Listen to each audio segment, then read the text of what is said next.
Bonjour à tous, vous êtes bien sur les chaînes Julien Didier Garofalo. Merci beaucoup de me rejoindre. Donc aujourd'hui il va y avoir plusieurs sujets. Tout d'abord, je vais parler de monsieur Richard Boutry qui a fait une vidéo assez importante, qu'il était dégoûté, donc il a abandonné la Une TV. Je le regrette bien puisqu'il m'a permis, puis il a permis à d'autres personnes de pouvoir s'exprimer, 300 personnes. Il a relevé les mêmes problèmes que moi-même j'ai relevé il y a quelque temps, et à plusieurs reprises, notamment les divergences, que chacun voulait jouer son petit chef. Malheureusement, aujourd'hui, on se rend compte que dans les lanceurs d'alerte ou des demi-lanceurs d'alerte, ou plutôt des rigolos, qui s'interprètent les sauveurs de la France et qui se divisent tellement que ils ont dégoûté monsieur Richard Boutry et en l'accusant de tous les maux, alors qu'il nous a donné comment ça s'appelle, la liberté d'expression, ce qui est important. Très peu l'ont fait.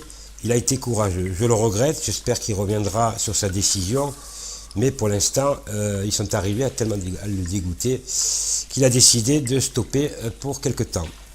Je voudrais aussi venir un instant sur le professeur Fourtillan, puisqu'il y a quelques nouvelles que nous avons eues, Frédéric Chaumont, d'autres personnes, et ça s'est pas passé du tout comme certains le prétendent, ou l'ont prétendu dans des vidéos.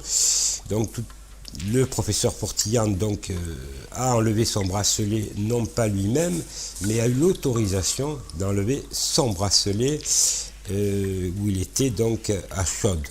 Je tiens à préciser que ce n'est pas lui qui l'a enlevé. Il devait donc retourner sur Poitiers et là, effectivement, avec l'accord de la gendarmerie, il devait redemander un bracelet pour le modifier, donc parce qu'il était dans une autre région.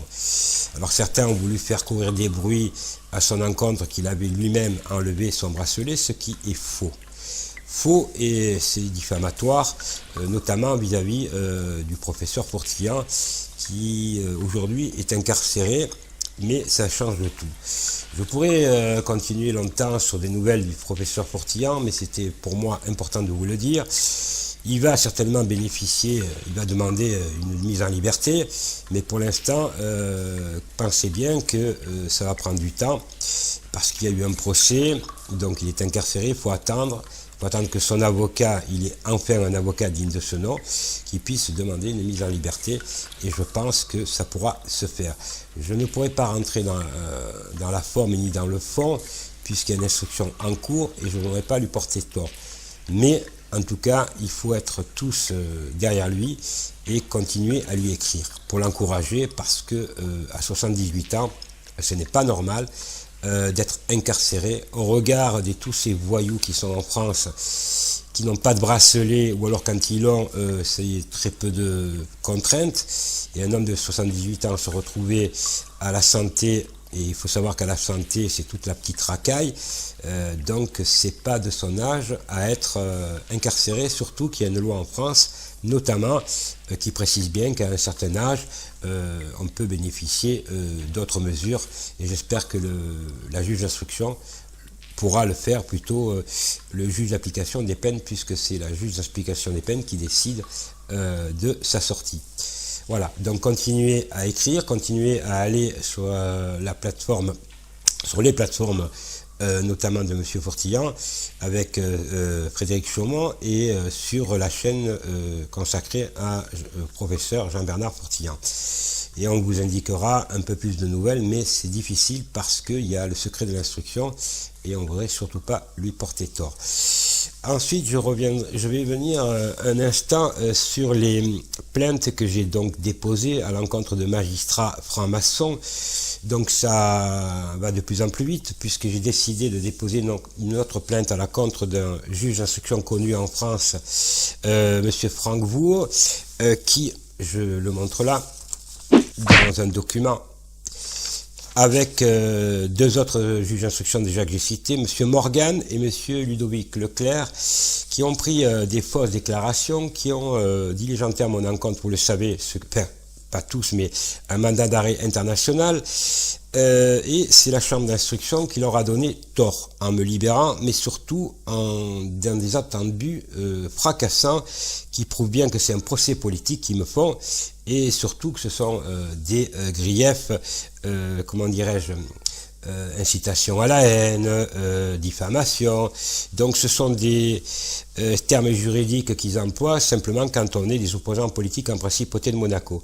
Donc il y a beaucoup de plaintes et j'irai jusqu'au bout. Et c'est ceux et celles qui pensent un instant, ces magistrats, ces quelques magistrats, me mettent la pression, ils se trompent systématiquement, je mets des plaintes.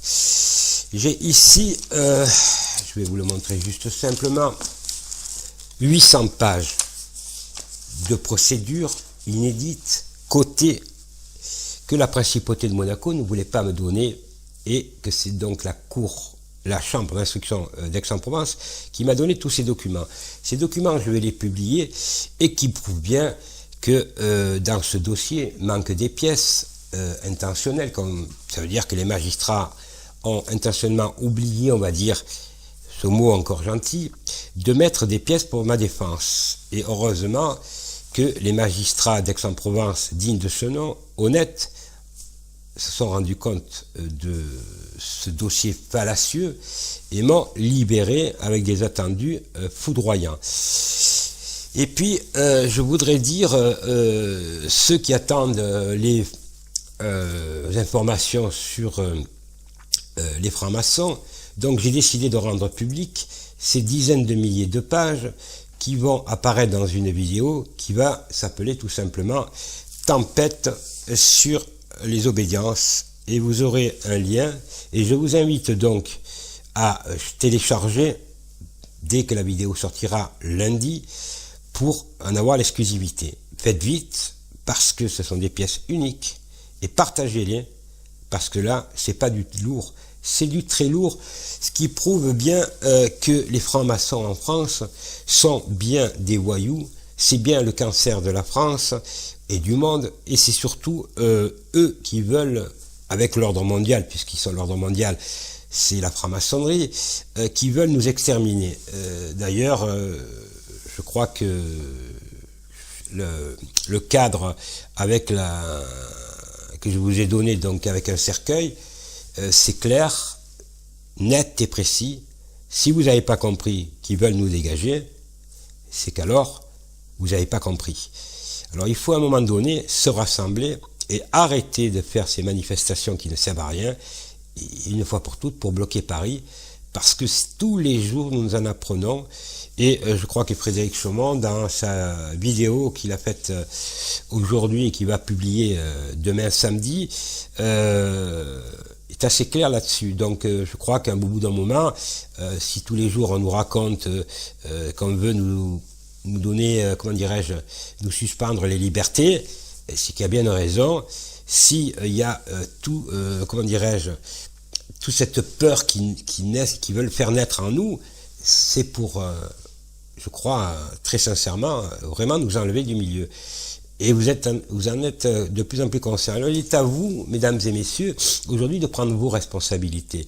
Arrêtons de systématiquement continuer sur les pages Facebook ou toutes les pages à nous plaindre. Il arrive un moment donné, moi je ne me plains pas, je passe à des actions qui sont des actions redoutables.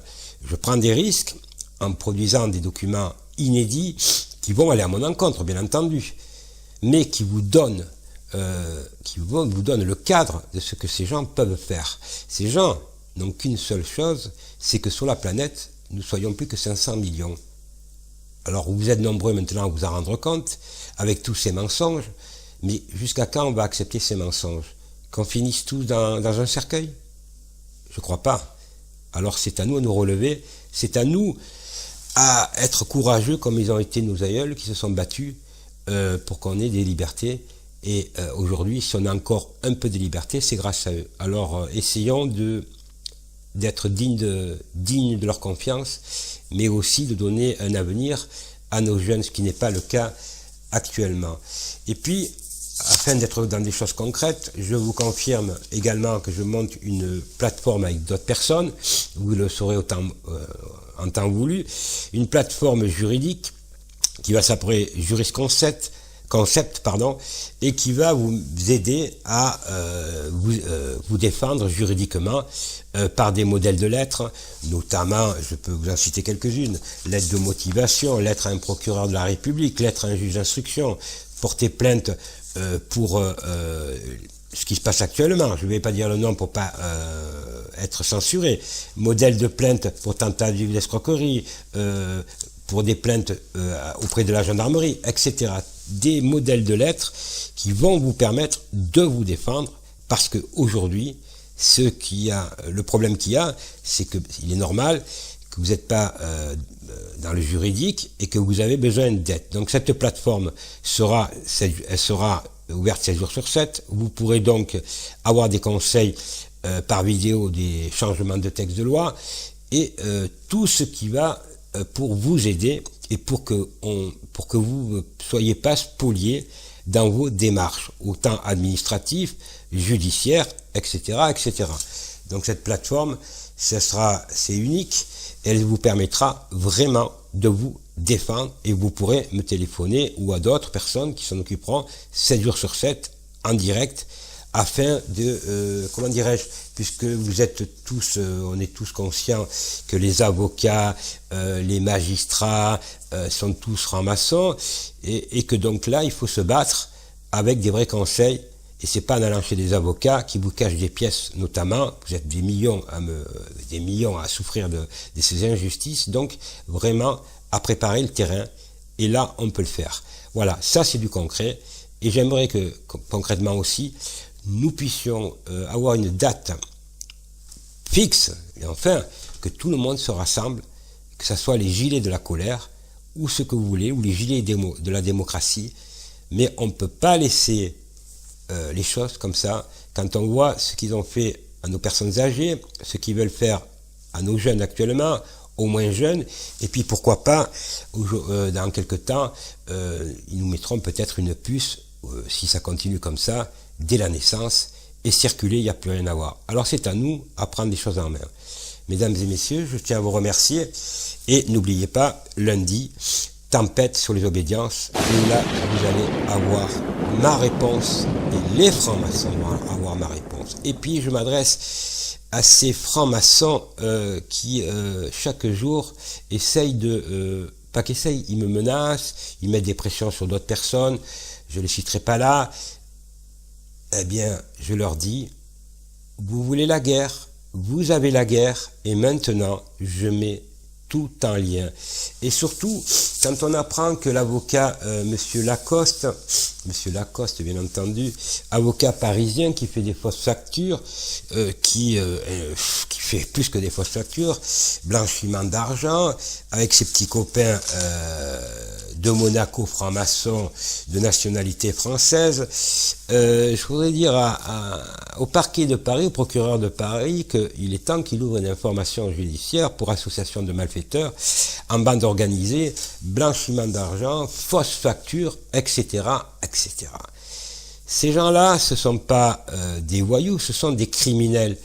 J'ai ici des documents que j'ai déjà produits et qui sont imparables. Ça veut dire que ces gens-là, ça magouille à tout va, dans les tribunaux, avec des avocats, avec des magistrats, et vous, si vous demain vous dépassez, vous brûlez un feu rouge, ou vous n'avez pas de masque, on vous met en prison. Vous voyez, c'est ça le problème en France. Alors, aujourd'hui, plus que jamais, il faut interdire la franc-maçonnerie. Et si je produis ces documents, c'est que c'est trop grave. Ce qui se passe, je sais que vous savez que les francs-maçons, ce sont des voyous, ça vous le savez, mais pas l'étendue. Et dans ces documents que vous allez avoir en ligne, lundi, regardez-les bien. Regardez. C'est pas des voyous, ce sont des criminels. Et aujourd'hui, ce qui se passe en France, et dans le monde, puisque les peuples, on souffre de la même chose, de la dictature, et surtout de nous dégager, de nous enlever du milieu. Alors oui, mesdames et messieurs, il devient urgent d'être courageux, par exemple comme cette dame en Guadeloupe qui a interpellé le ministre Lecornu, qui a fait preuve de courage. Je voudrais dire à cette dame, madame, si on était tous comme vous, le monde irait beaucoup mieux. Parce que vous avez montré déjà des connaissances juridiques, alors que vous êtes une simple infirmière, si je crois avoir bien compris, mais vous êtes battu bec et ongle en Guadeloupe pour dire stop. Et vous avez été grandiose. En tout cas, merci, parce que c'est un territoire de la France, la Guadeloupe, au même titre que la Martinique. Et bravo pour ce courage, parce que là, vous avez tapé très fort. Et s'il n'y en avait qu'1 million comme vous, eh ben, on n'en serait pas là. On reprendrait nos libertés et assez des mensonges qu'on entend de M. Castex, Véran, Macron et toute cette clique. Voilà, merci beaucoup à tous de m'avoir écouté, mais je vous donne donc rendez-vous lundi.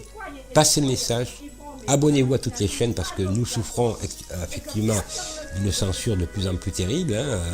On ne sait pas d'ailleurs si demain ils ne vont pas nous couper les internet et tout. Donc avant qu'on en arrive là, allez-y, partagez et surtout, n'oubliez pas de bien regarder le fichier et d'appuyer parce que ce sont des pièces uniques. Merci à vous tous, bonne journée et à la semaine prochaine.